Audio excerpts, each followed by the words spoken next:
cuociamo proprio poca acqua dentro la cassetta, quindi. Però come avete visto si è trasformato da pezzi di pasta, abbiamo fatto un filo. Ci diamo un po' d'acqua calda ancora.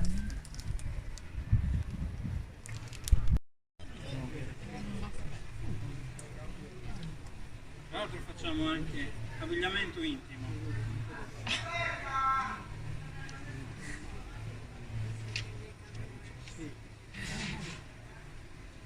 Ci sono le mutande della nonna.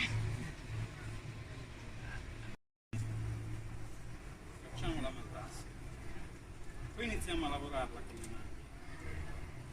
Quindi tutti questi fili io faccio una forza dolce ma forte allo stesso tempo e li unisco. Come vedete diventa sempre più lucida e sempre più liscia. È buono.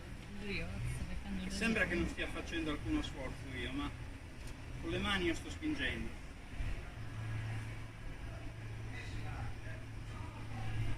Quindi adesso la parte di sotto l'abbiamo fatta.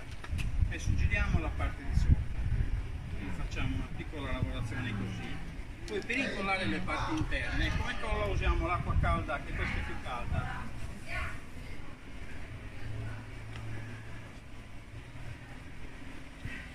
Questa è bella bollente. Andiamo piano piano in chiusura. Non è ancora perfetta, però cortes apertas erano oggi e quindi bisogna farla correre un po' più del dovuto. E insomma quasi.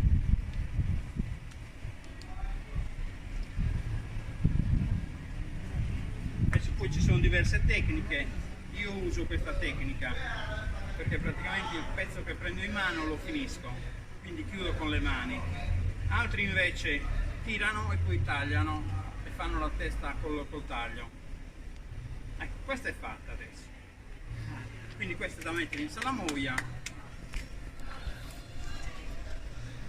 Galleggia chiaramente perché la salamoia è satura.